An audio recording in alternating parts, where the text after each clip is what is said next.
Բարև ձեզ, Ստեփան Գրիգորյան YouTube-յան ալիքի մասնակիցներ։ Այսօր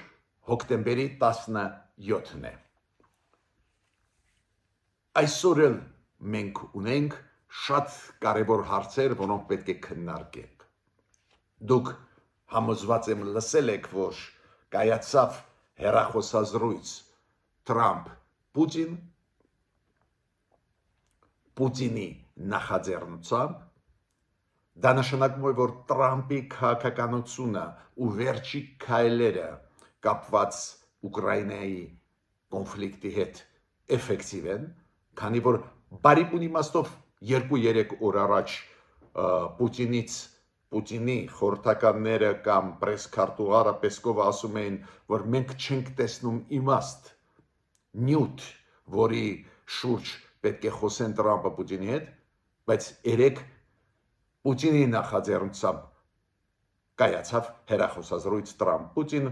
այս նյուանսների մասին ոնց արեց Տրամփը այդպես, որ կոպիտ ասած բերման է ենթարկում քայլ առ քայլ Պուտինին, բանակցային process, մենք այսօր անպայման կխոսենք։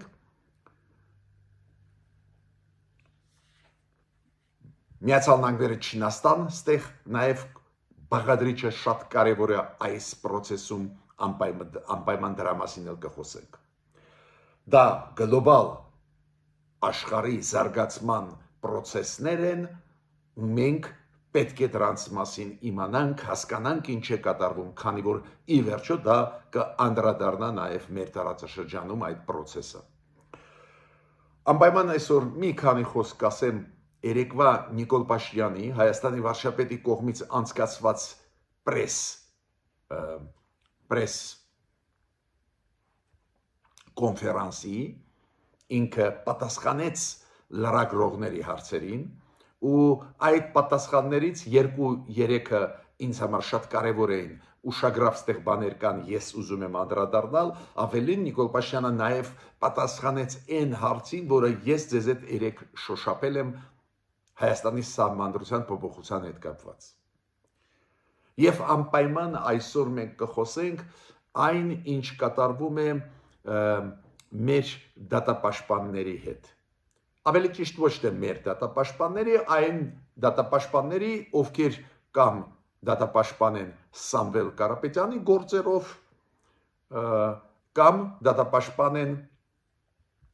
մեր հոգևոր ներկայացուցիչների գործերով, մեր եպիսկոպոսների, արքեպիսկոպոսների, ովքեր կամ ձերբակալված են, կալանավորված են, կամ իրենց գործերը հիմա գնում են։ Այստեղ,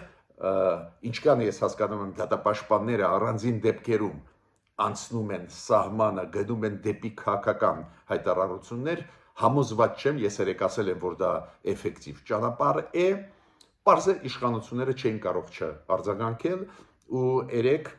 ինչքան ես հասկանում եմ, ձերբակալվեց եւ բերման ենթարկվեց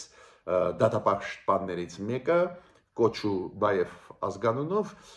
քանի որ ինքը Facebook-ում արեց բավական կոշտ գրառում կապված մեր դատախազության հետ, մեր դատարանների, դատավորների հետ, քննչական մարմինների հետ, նայենք ուրա գնալու է զարգացումը, բայց այս երևույթի մասին ես անպայման այսօր ուզում եմ ձեզ հետ խոսել։ Ինչի հետ է կապված, որ դատապաշտպանները, որոնք առաջի հերթին պետք է կենտրոնանան պաշտպանելու իրավունքները այն մարդկանց, ում համար իրանք համաձայնվեցին դատապաշտպան լինելու, պաշտպանել դատարաններում իրանց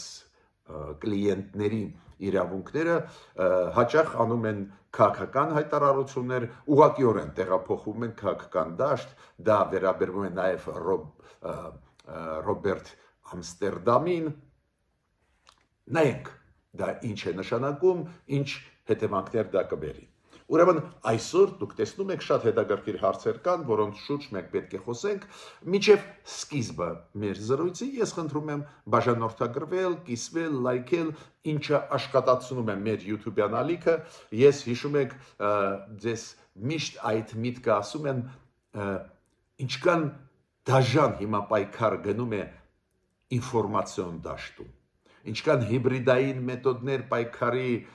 կիրառվում են, որ նույնիսկ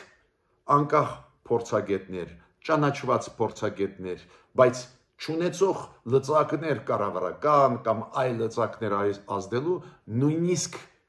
մեր տիպի մարդկանց նկատմամբ գնում է ինֆորմացիոն պայքար։ Այո, մենք ազդեցիկ ենք, մեր խոսքը տարածվում է,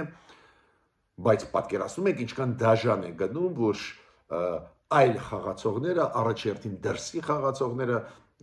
չեն խնայում ռեսուրսները փողել, ծախսում են, որ դանդաղացնեն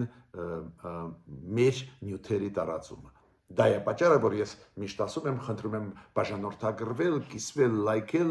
որ ավելի արագ տարածվի մեր ինֆորմացիան, մեր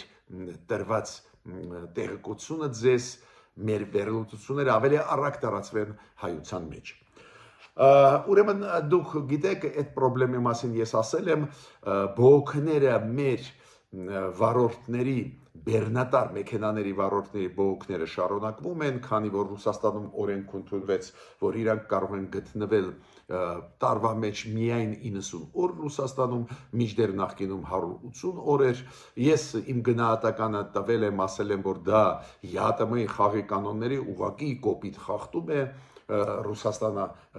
այդ քայլը անում է պարզ է մեզ վրա մյուս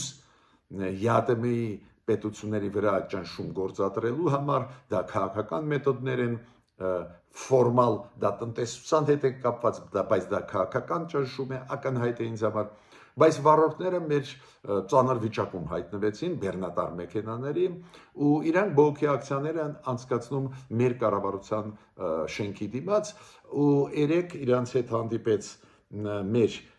էկոնոմիկայի նախարարը Գևորգ Պապոյանը, որը ասեց, որ աշխատանքը գնում է Ռուսաստանի կողմի հետ ու կարծես թե կա հնարավորություն լուծել այս հարցը, որ վերականգնվի այն ռեժիմը մեր բեռնատար մեքենաների վարորդների, այն ռեժիմը միգրացիոն, որը նախկինում կար։ Իրանք կարող էին գտնվել մի տարվա կտրվածքով 180 օր Ռուսաստանում։ Ասենք որ բեռները տանում են, գնում գալիս են, ընդհանուրը 180 օր պետք է որ վերականգնվի։ 90 օրը պարզ է, որ քիչ է, քանի որ իրանք հաճախ վերին լարսում երկար մնում են, այդ օրերը հաշվում են այդ 90-ի մեջ ու ակնհայտ է դա բեռնափոխադրման վրա շատ բացասական կազդի ու ստեղ խոսքը գնում է մեծ թվով մեր վարորդների մասին, նվազագույնը 500-ի մասին խոսքը գնում է։ Ուրեմն ինչ որ դրական զարգացում կա, լավ է, որ կառավարությունը դրանով զբաղվում է, բայց իրոք որոշումները պետք է արագացնել, որ որոշումը Ռուսաստանում ընդունի։ Հիմա անցնում եմ կարևորագույն այսօրվա հարցին, հեռախոսազրույց կայացավ Դոնալդ Տրամփ, Վլադիմիր Պուտին։ Ինձ համար շատ կարևոր է, որ այդ հեռախոսազրույցը նախաձեռնել է ռուսական կողմը, ինչի մասին ասեց Պուտինի օգնական Ուշակովը։ Ինք ասեց այո, ռուսական կողմը։ Հիմա դուք կարող եք ասել, պարոն Գրիգորյան, ոնց ուղղակի մի շաբաթ առաջ, 3 օր առաջ մենք լսել էինք, կարդացել էինք, որ Պեսկովը, քարտուղարը Պուտինի բաց ասում էր, որ նյութ չկա խոսալու, ինչի պետք է Պուտինը հանդիպի Տրամփի հետ, հա, մենք գիտենք, որ ամերիկացիք ուզում են, բայց իրանք պետք է իրենց կարգին պահեն, որ մենք համաձայնվենք հանդիպել, էդ էլ Ուկրաինան սխալ է պահում իրան, այդ ես ասում եմ ռուսական մեկնաբանությունը զարգացումների ու չգիտես ինչու 3 օր անց Ռուսաստանը խնդրեց Ամերիկային, որ հեռախոսազրույց կայանա։ Պարզ է, Տրամփը արձագանքեց, քանի որ իր քաղաքականությունը տալիս է արդյունքներ։ Ինչի մասին է խոսքը։ Տրամփը հասկացավ մեկ բան, որ Պուտինը իրան խաբում է, խաղեր է տալիս, խոստում է տալիս, հետո խոստումը չի կատարում։ Դա ուժեղագույն հարվածներ են Տրամփի իմիջին ու առաջի հերթին Ամերիկայի ներսում։ Տրամփը դա հասկացավ։ Ու հիմա Տրամփը ինչ է անում։ Ինքը գնաց երկու ուղղությամբ կարևոր բերման ենթարկելու Պուտինին ու երեք բերման ենթարկեց։ Ինչ արեց Տրամպը։ Ինքը սկսեց լրջագույն ճնշում Չինաստանի եւ Հնդկաստանի վրա, որ ռուսական նավթը չանռնեն։ Շատերը համոզված են չգիտեն, որ Ռուսաստան նավթի էքսպորտից Ռուսաստանը գլխավոր փողերն է ստանում ու էքսպորտը ռուսական մեծ մասը ընկնում է Չինաստանի, Հնդկաստանի վրա։ Չինաստանի վրա 60%-ն է, Հնդկաստանի, եթե չեմ սխալվում, 15%-ի կարգի է։ Դες մեծ մասը փողերի, որը այսօր Պուտինը ստանում է, գերակշռող մասը գալիս են նավթից, որը ծախում է Չինաստանին, դա 60%-ն է էքսպորտի ռուսական նավթի, ու մոտավորապես 15-20%-ը ընկնում է Հնդկաստանի վրա։ Ու Տրամպը ասեց Հնդկաստանին, Չինաստանին, որ հարկերը կբարձրացնի մինչև 500% իրանց ապրանքների վրա, եթե իրանք չդադարեն առնել ռուսական նավթը։ Առաջի ռեակցիան հիշում եք Հնդկաստանի բավական լկտի էր, ես զարմացած էի, այդ Մոդին ասեց դու ով ես, որ ինձ հուշես ես ինչ անեմ, մոտավորապես այդ էր պատասխանը Մոդի։ Հիմա 2 օր առաջ Մոդին ասեց ինձ ճիշտ չհասկացան, մենք հիմա մտածում ենք, այո, որ չառնենք, քանի որ եթե սանկցիոն քաղաքականությունը, որը խոստում է տալիս կիրառել Տրամպը կիրառեն, Հնդկաստանի արդյունաբերությունից բան չի մնա, քանի որ զգալի մասը հենց իրականացվում է Ամերիկայի շուկայում։ Ավելին Տրամպը դիմեց Եվրոմիությանը, որ նույն պահանջով Եվրոմիությունը դիմի Չինաստանին, Հնդկաստանին։ Չինաստանը ավելի զգուշավոր էր, այո, ֆորմալ ասում են չինացիք, որ մենք ենք որոշում ումից պետք է առնենք նավթը, ումից ոչ, բայց ոչ օֆիցիալ խողովակներով ասում են այո, մենք այդ հարցը կքննարկենք։ Բայց Տրամպը այնուամենայնիվ ինչ է ասում։ Կշարունակենք առնել նավթը, շատ լավ է, 500%-ով կբարձրացնեմ ձեր վրա, ձեր ապրանքների վրա մտնող Ամերիկա, Միացյալ Նահանգները կբարձրացնեն մաքսատուրքերը ու այդ փողից կստեղծեն ֆոնդ օգնելու Ուկրաինային։ Ու երկրորդ ուղղությունը շատ կարևոր Տրամպի փայլուն։ Ինքը խոստում տվեց Ուկրաինային տալ տոմոգավկ,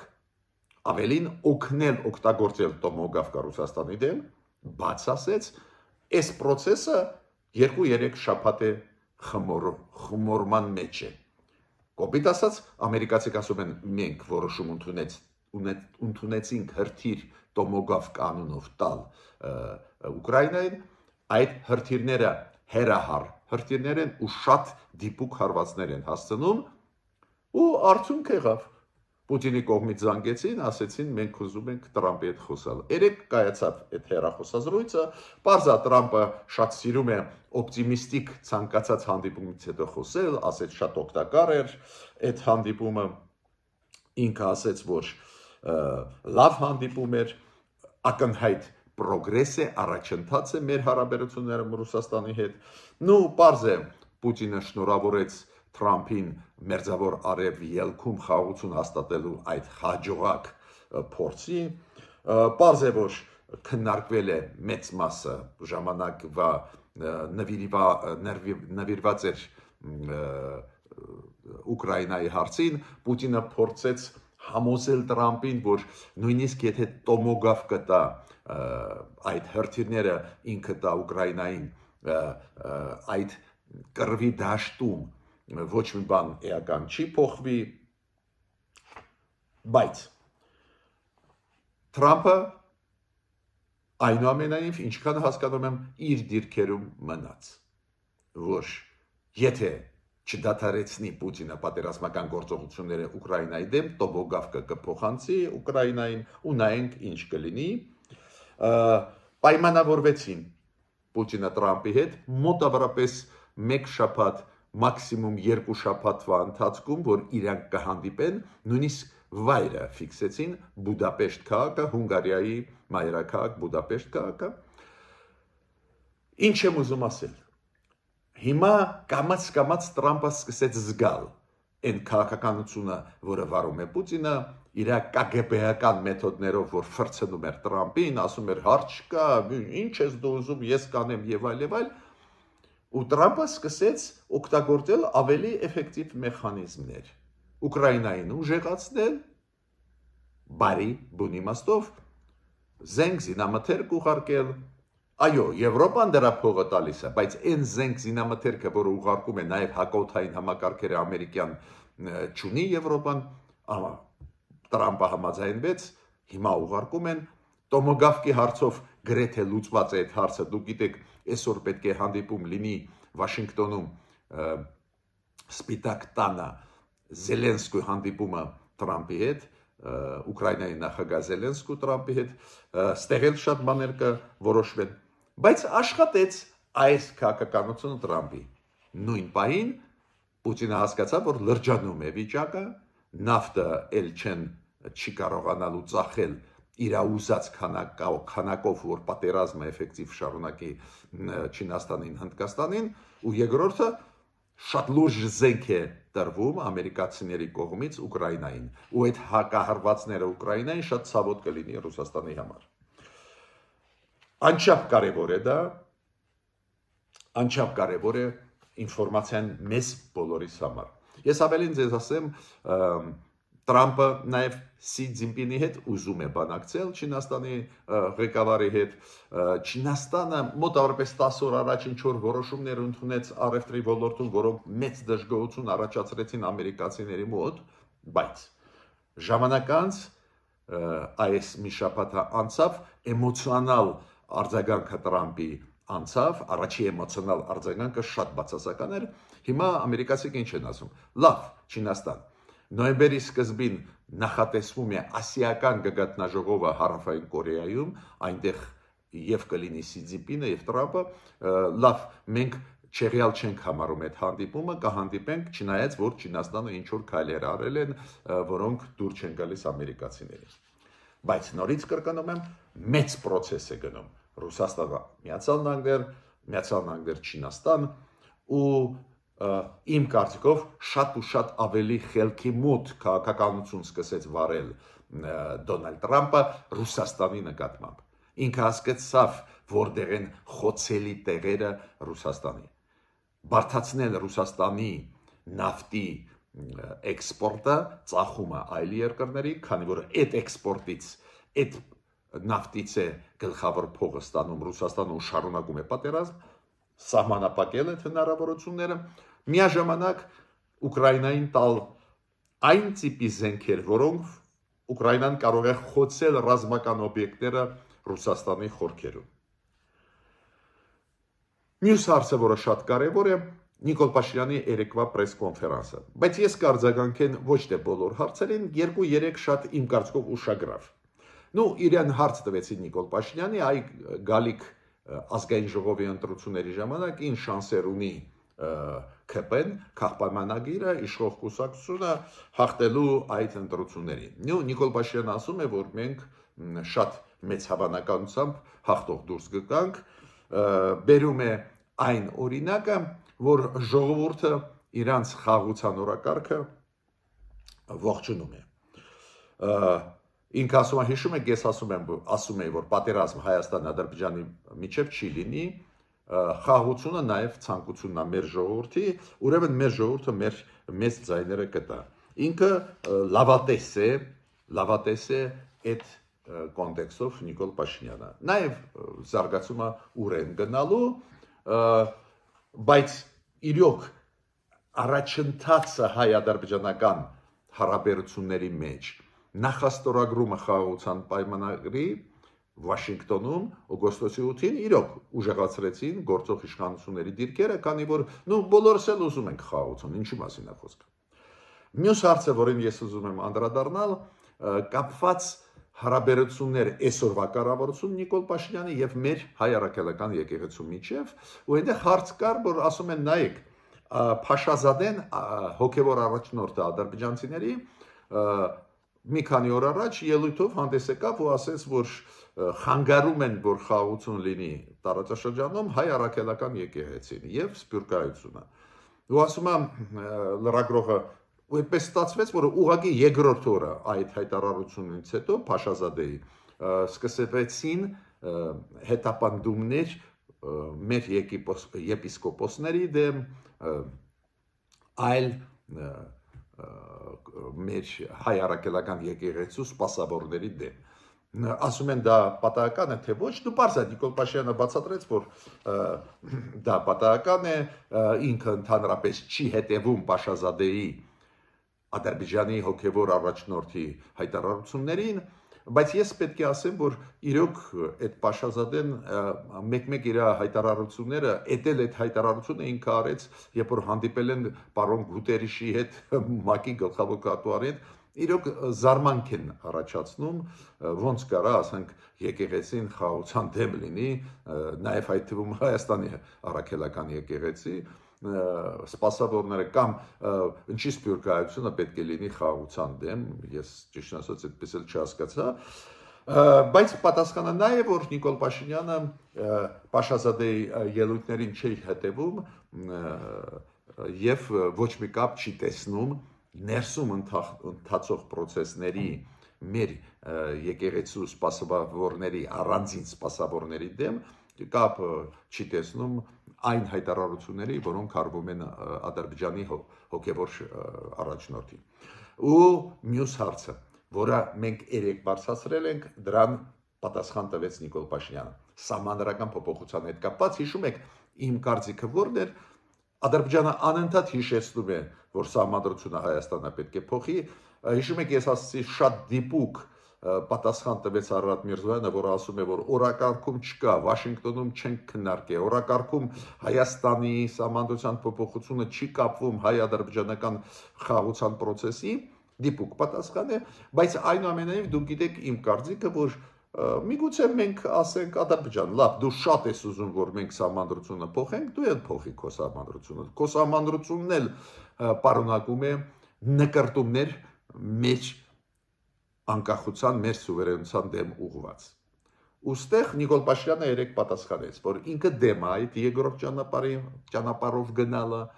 պահանջել Ադրբեջանից, որ Ադրբեջանը սահմանադրությունը փոխի, քանի որ ինքը ասում է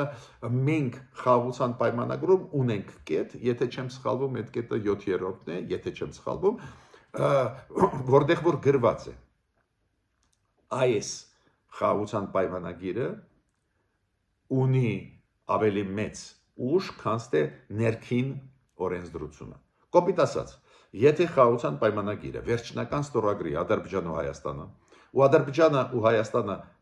մեր պարլամենտներով Մեջլիսով Ադրբեջանի, Ազգային ժողով Հայաստանի վավերացնենք դա, ուրեմն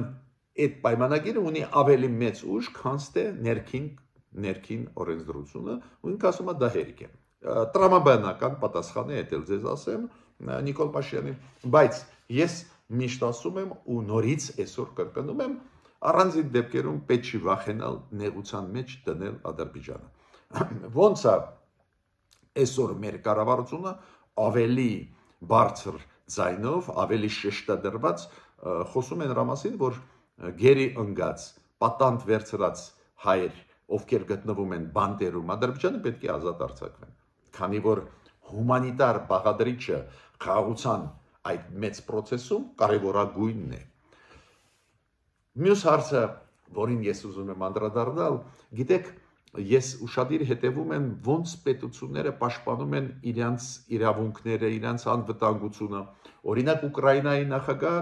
Զելենսկին պարբերաբար զրկում է Ուկրաինայի քաղաքացիությունից առանձին մարդկանց ու առաջի հերթին դավաճաններին, դե իրանց մոտ պատերազմ է, դավաճաններ լինում են, օրինակ հիշում եք այն Ալեկ Ցարյովը, Սերգեյ Պալունին, այդ իրանց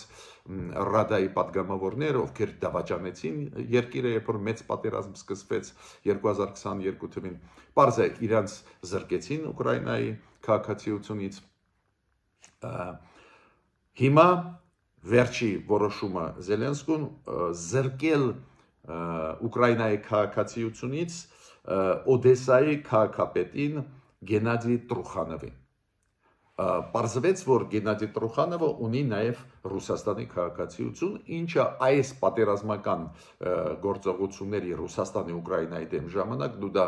ակնհայտ վտանգ է Ուկրաինայի համար։ Մենք տեսնում ենք, որ պետությունները տարբեր ձևերով պաշտպանվում են։ Այսօրվա Միացյալ Նահանգների օրինակը ձեզ բերեմ էլ ավելի ուշագրավ։ Դուք գիտեք, որ սպանվեց սեպտեմբերի անցած ամիս սեպտեմբերին սպանվեց Չարլի Կիրկը, բավական հայտնի քաղաքական գործիչ, ով ուներ կոնսերվատիվ դիրքորոշում, պահպանողական դիրքորոշում,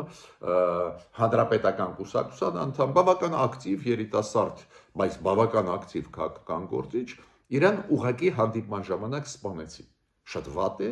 երևույթ է, երբ որ քաղաքական դաշտում կիրառվում է բռնություն, սպանություններ, շատ վատ է։ Ու Ամերիկան հիմա հետևում է այն մարդիկ, ովքեր ստանում են Միացյալ Նահանգների վիզա, Չարլի Կիրկի հետ կապված ինչ են ասել։ Ու պարզվում է, որ 6 հոգի տարբեր երկրների քաղաքացիները, ովքեր ստացան Ամերիկայի վիզան, պետք է մտնեն Ամերիկա, չգիտեմ գործերով, չգիտեմ բիզնեսի հարցերով, իրենց սոցցանցերում այս սպանության հետ կապված ոչ ադեկվատ արձագանք տվեցին։ Նորից կրկնում եմ, ինձ օրինակ հետաքրքիր չեն Չարլի Կիրկի մոտեցումները քաղաքական, ինձ հետաքրքիր չեն։ Ես դատապարտում եմ կոշտագույնս ցանկացած բռնություն կիրառել քաղաքական դաշտում, հասարակական դաշտում։ Չի կարելի ուժով, սպանություններով, բռնությունով լուծել քաղաքական հարցերը։ Քաղաքական հարցերը պետք է լուծվեն բանակցություններով, քննարկումներով, հանդիպումներով, կոնֆերանսներով,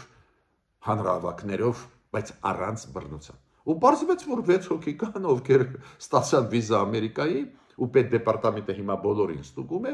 իրանց սոցցանցերում ինչ որ արձագանք տվել են այդ հարցին, թե ոչ, պարզվեց 6 հոգի ոչ ադեկվատ արձագանք տվեցին։ Ու Միացյալ Նահանգները զրոյացրեցին իրենց վիզան։ Իրանք հիմա չեն կարող մտնել Միացյալ Նահանգներ։ Դες Միացյալ Նահանգները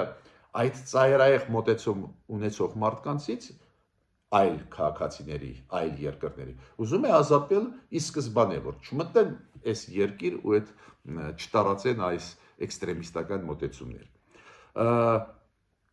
Ռուսաստանը շարունակում է զրկել առանձին ադրբեջանցիներին ռուսական քաղաքացիությունից։ Ես հիշում եք Սանկտ Պետերբուրգ, Եկատերինբուրգ, այն ակտիվ ադրբեջանցիներ, ովքեր Ադրբեջանի համայնքի ղեկավարներ էին, այլ տեղերում բավական մեծ թվով հիմա կան մարդիկ, ով զրկվել են Ռուսաստանի քաղաքացիությունից։ Ինչու՞։ Իրանք շատ ագրեսիվ քաղաքականություն են վարում, նաև այդ թվում այսօրվա Ռուսաստանի դեմ։ Այսօրվա Ռուսաստանի քաղաքականությունը ինձ էլ դուր չի գալիս, բայց զարմանալի է, որ մարդիկ, ովքեր համայնքներ ներկայացնում են տարբեր ազգերի, այդպես ակտիվ ներքին քաղաքականության մեջ միջամտում են, ու Ռուսաստանն էլ պաշտպանվում է ու զրկում է իրանց այս քաղաքացիությունից, հերթական ադրբեջանցի ում զրկեցին քաղաքացիությունից, դա Ուլիանովսկի շրջանի, Ուլիանովսկի մարզի ադրբեջանի ցիների համայնքի ղեկավար, իրան էլ զրկեցին Ռուսաստանի քաղաքացիությունից, ու պետք է ասեմ, որ բավական ագրեսիվ են ադրբեջանի համայնքների ադրբեջանցիների համայնքների ներկայացուցիչները, ես կարծում եմ, որ փողը ստեղ մեծ դեր էր խաղում, որ իրանք ստացան մեծ դիրքեր, պաշտոններ եւ այլ, ու բավական ագրեսիվ ադրբեջանի քաղաքականությունը տանում են, ու Ռուսաստանը այս ձևի զրկելով իրանց Ռուսաստանի քաղաքացիությունից, այս ձևով պաշտպանվում է այս ագրեսիվ կեցվածքից։ Նորից կրկնում եմ, Ամերիկան, Ռուսաստանը, Ուկրաինան, տարբեր քաղաքական համակարգեր, տարբեր մոտեցումներ, հիմա դրա մասին չի խոսքը։ Խոսքը նրանում է, ամեն երկիր փորձում է պաշտպանվել այս ձևի վտանգներից, մենք էլ պետք է սովորենք։ Հիմա անդրադառնամ մեկ թեմայի, որը ինձ շատ է մտահոգում, մի քանի անգամ ես շատ կորեկտ խոսացի, օրինակ Ռոբերտ Ամստերդամ, դուք գիտեք, դա բավական համարվում է ճանաչված իրավաբան, բավական ճանաչված դատապաշտպան, ու ինքը դատապաշտպան է Սամվել Կարապետյանի գործով, ինչ զարնում է աչքին, որ ինքը անընդհատ անում է քաղաքական հայտարարություններ։ Դատապաշտպանի աշխատանքը մի փոքր Նաև որ ինքը չպետք է քաղաքական պայքարի մեջ ակտիվ մտնի։ Այո, առանձին քաղաքական գնահատականներ կարող են տալ, մեկ լսում ենք այն դատապաշտպաններին Սամվել Կարապետյանի կամ մեր եկեղեցականների նորմալ է առանձին դեպքերում, բայց ասենք անընդհատ հայտարարություններ քաղաքական անել, որը անում է Ռոբերտ Ամստերդամը, զարմանալի է, նույնիսկ ինքը սպառնում է, որ Եվրոխորհրդում տարբեր միջազգային ատյաններում մեր հեղինակությունը ինքը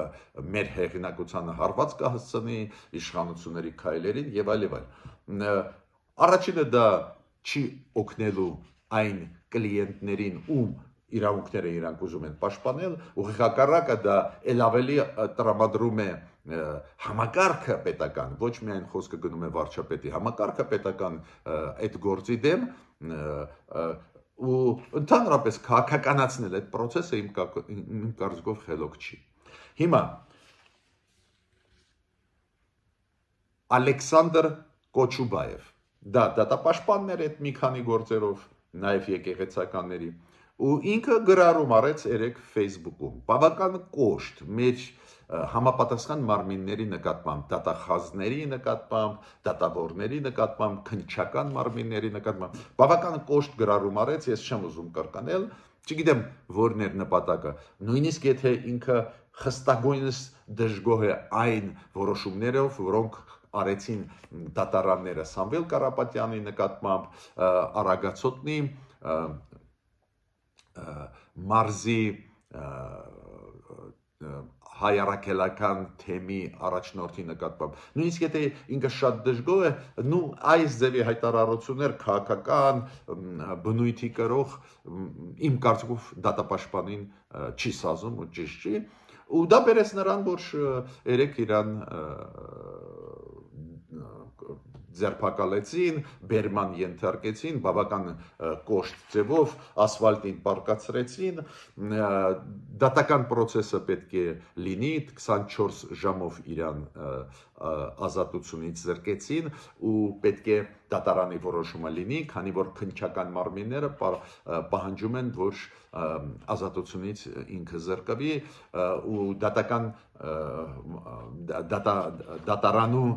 նիստ պետք է լինի։ Հիմա չեն ասում որ ժամին, բայց մոտ ժամանակներս պետք է լինի։ Ուրեմն պաշտպանել դա նորմալ է, հենց ժողովրդավարությունը տալիս է հնարավորություն մարդկանց պաշտպանվելու, դատապաշտպան ունենալու, բայց ես համոզված չեմ, որ ամենալավ ճանապարհն է քաղաքականացնել հարցը ու ստեղ նաև իշխանությունը պետք է այո հետևողական լինի։ Քաղաքականացումը հարցերի դա վտանգ է Հայաստանի համար, լավ գործեր գնում են, ինչի դատապաշտպանը ասենք սպառնում է, որ Հայաստանի հեղինակությունը ինքը հարվածի տակ կդնի միջազգային կառույցներում եւ այլ եւ այլ։ Այս ձևի խնդիրներ նաեւ կան։ Ես ավարտեցի իմ այսօրվա ելույթը, խնդրում եմ բաժանորդագրվել, կիսվել, լայքել, շարունակենք մեր էֆեկտիվ աշխատանք։